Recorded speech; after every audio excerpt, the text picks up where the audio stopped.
Chapter 61, May 21st, 2020, 10:45 a.m. Two remarkable things happened at 10:45. One was that we had another person admitted, a young girl who couldn't have been any older than 14, and two, we got to pet animals. And not just dogs but cats too. There was one in particular that I really liked, a ginger tabby named Maximum.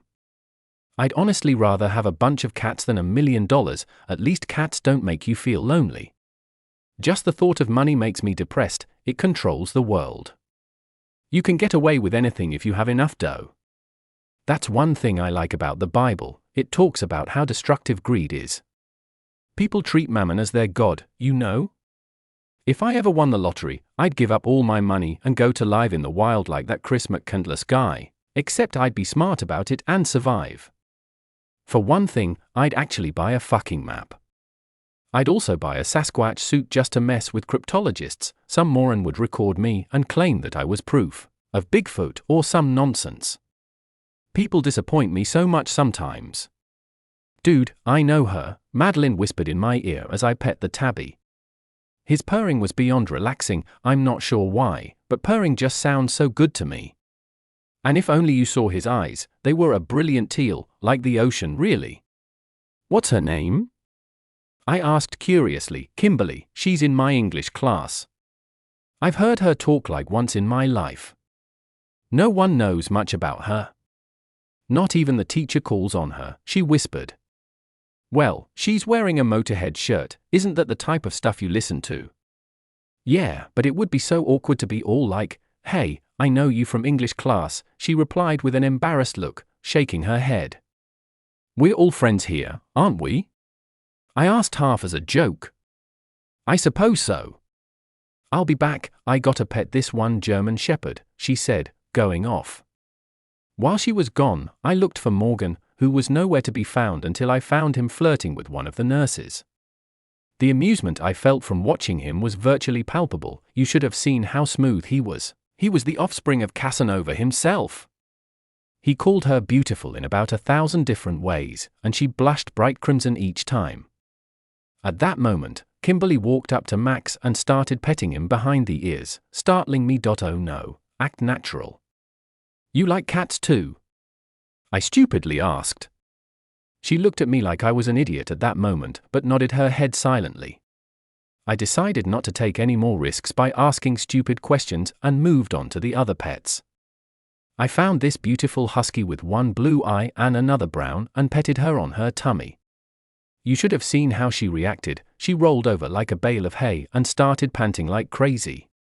I would have petted her until the end of time if I could have. What a beautiful dog. What's its name? I asked, feeling tempted to squeeze the dog from how adorable it was. Haley, we got her from the shelter a year ago, and ever since then, she's been living the life, her owner responded. I was at that moment beyond jealous that she had the dog. My parents had never in my life allowed me to have any pets.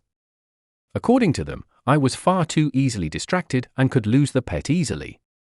While that is true to an extent, it didn't make it any less annoying. The closest I've come to owning a pet was when we took care of our neighbor's Labrador retriever. The only problem was the dog could only understand Spanish, so he ignored virtually everything we said. Somehow, though, he understood what the word food meant, so he was quite clever in that way. What I hated about him, though, was that he'd bark at literally everything. I once saw him barking at a string. Sometimes, I wish I could speak dog, so I could tell dogs that bark at 3 a.m. to shut the hell up. Boo! Morgan shouted, putting his hands on my shoulders from behind, nearly giving me a heart attack. I'll admit that as much as I hate it when other people do that to me, I do it myself sometimes. I have moments where I'm about 5 mentally, usually, they happen out of boredom. I still watch cartoons sometimes at 16, that animated Batman series from the 90s is stellar. I especially loved the 14th episode, Heart of Ice, where they went over Mr. Freeze's origins. He's, in my opinion, the most understandable villain in the Batman series. All he ever wanted was to save his wife, Nora. So, how did it go with that one nurse? I asked, winking. Dude, she's like 35 and has 3 kids, I don't know what I was thinking.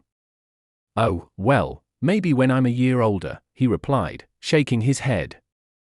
I guess you have a thing for older nurses with kids, I joked before petting the husky some more.